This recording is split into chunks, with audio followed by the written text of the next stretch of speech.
नगरी में पहुंचे हैं। पहले भी आपका एक बार आगमन हुआ। देखिए, ये जो कुरुक्षेत्र है ये धर्म क्षेत्र भी है और ये वो स्थान है जहाँ से धर्म के लिए इतिहास का सबसे बड़ा युद्ध लड़ा गया। और हम लोगों की परिस्थिति ऐसी बनती चली जा रही है कि हमें भी अपने धर्म के लिए युद्ध लड़ने की नौबत आ चुकी है। जो देखो वो हमारे धर्म के ऊपर प्रहार करता चला जा रहा है।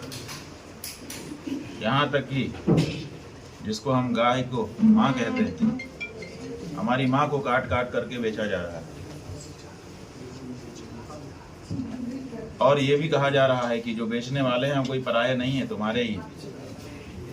तो कुरुक्षेत्र की याद हमको आई, क्योंकि कुरुक्षेत्र में जो युद्ध लड़ा गया था उसमें भी यही परिस्थिति थी। अत्याचार हो रहा था, अन्याय हो रहा था और अपने ही अपनों के ऊपर कर रहे थे। तो कुरुक्षेत्र से बढ़िया इस कार्य के लिए दूसरा कोई स्थान नहीं हो सकता।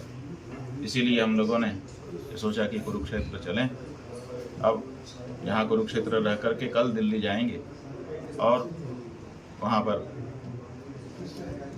अंतिम प्रतीक्षा का जो दिन है, क्योंकि ये जो गौ हत्या की मांग है ये आज़ादी के पहले से है हमारी।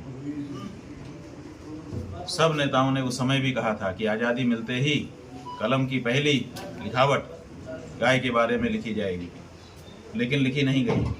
78 साल का समय बीत गया। अब गौ हत्या बढ़ती चली जा रही है, गौ मांस का व्यापार बढ़ता चला जा रहा है और उसके बारे में लोगों का ध्यान भी कमज़ोर होता चला जा रहा है। तो ऐसी परिस्थिति में ये हमारे धर्म के ऊपर आघात है और हमको इस बारे में अब लड़ाई तेज करनी है। तो स्वाभाविक है कि प्रेरणा स्थली पर आकर के प्रेरणा प्राप्त करके जाना अच्छा होगा। तो इसीलिए हम आए हैं। कल यहाँ से दिल्ली जाएंगे, सायंकाल तक पहुँच जाएंगे। परसों सवेरे 7 बजे से सायंकाल 5 बजे तक हमने सोचा था कि रामलीला मैदान में बैठ करके अंतिम दिन की प्रतीक्षा भी कर लेंगे, क्योंकि कुंभ से 33 दिन का समय हम लोगों ने अंतिम रूप से दिया था कि देश की हर पार्टी बता दे कि वो गाय के साथ है कि गाय के खिलाफ है। लेकिन अभी तक किसी ने सामने आकर के बताया नहीं। रामलीला मैदान में बैठ करके अंतिम दिन की प्रतीक्षा हम करना चाहते थे। उसके लिए अनुमति मांगी थी, अनुमति भी मिल गई। जो पैसा जमा करना था वो पैसा भी जमा कर दिया।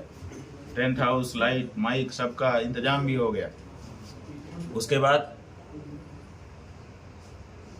2 दिन पहले अचानक हमारे जो अनुमति दी गई थी उसको निरस्त कर दिया गया। कहा गया पुलिस की तरफ से कि ऊपर से आदेश आए हैं कि लॉ एंड ऑर्डर की कोई समस्या होने वाली है, इसलिए ये कार्यक्रम नहीं हो सकेगा। अनुमति निरस्त कर दी गई। तो एक तरह से तो हम समझते हैं कि हमारी ये जो प्रतीक्षा की अवधि थी उस अवधि में ही केंद्र सरकार का एक जवाब आ गया, क्योंकि कोई तो जवाब आना था।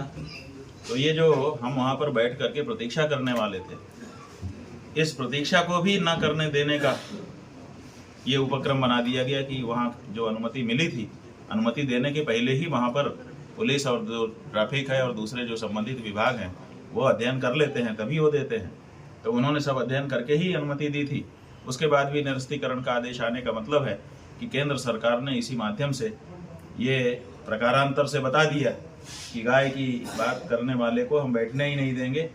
तो गाय की बात क्या करेगा, सवाल क्या पूछेगा? सवाल पूछने वाले को ही बैठने का मौका नहीं दिया जाएगा। तो ठीक है, उन्होंने वहाँ पे बैठने के लिए जो अनुमति थी उसको निरस्त कर दिया। हम कानून के मानने वाले व्यक्ति हैं, हमारी एक अपनी जिम्मेदारी है। तो इसीलिए हमने स्वीकार कर लिया कि ठीक है, अब नहीं बैठेंगे हम, लेकिन दिल्ली की सड़कों पे तो चल ही सकते हैं। तो हमने अब ये तय किया है कि हम 17 तारीख को जो समय हमारे निर्धारित था, सूर्योदय से शुरू करके दिल्ली की सड़कों पे गाड़ी में बैठे हुए घूमेंगे। और हमको और ज़्यादा अच्छा मौका मिल गया। हम एक तरह से धन्यवाद देना चाहेंगे। निरस्तीकरण करके उन्होंने और अच्छा मौका दे दिया। वो क्या मौका है कि पहले तो हम दिल्ली में किसी जगह पे बैठ रहे थे रामलीला मैदान में। अब गाड़ी में बैठ करके हम जब चलेंगे तो कहाँ जाएंगे? तो स्वाभाविक है कि जितने राजनीतिक दलों के कार्यालय हैं उनके सामने से भी हमारी गाड़ी गुजरेगी। तो अब वहाँ पे हम गाड़ी रोकेंगे और रोक करके कहेंगे कि तुम्हारे दरवाजे आके शंकराचार्य जी पूछ रहे हैं कि बोलो गाय के बारे में तुम्हारा क्या कहना है, हाँ कि ना। अगर हाँ है तो स्वागत है, ना है तो स्वागत तो नहीं है, लेकिन सम्मान है कि कम से कम सच बोल रहे हो। और अगर हाँ ना बोलने की दोनों की हिचकिचाहट है, इसका मतलब है कि 78 साल से जैसा आप चलाते आए हैं आगे भी वैसा ही चलाने का आपका इरादा है, जो कि हमको स्वीकार नहीं है। इसलिए 5 बजे शाम तक घूम करके जो जो कार्यालय आएंगे सबके सामने उनसे पूछते हुए 5 बजे अपनी बात हम कहेंगे और उसी आधार पर जो देश के सनातनी हैं, गौ भक्त हैं, वो अपना अगला कार्यक्रम सुनिश्चित करेंगे।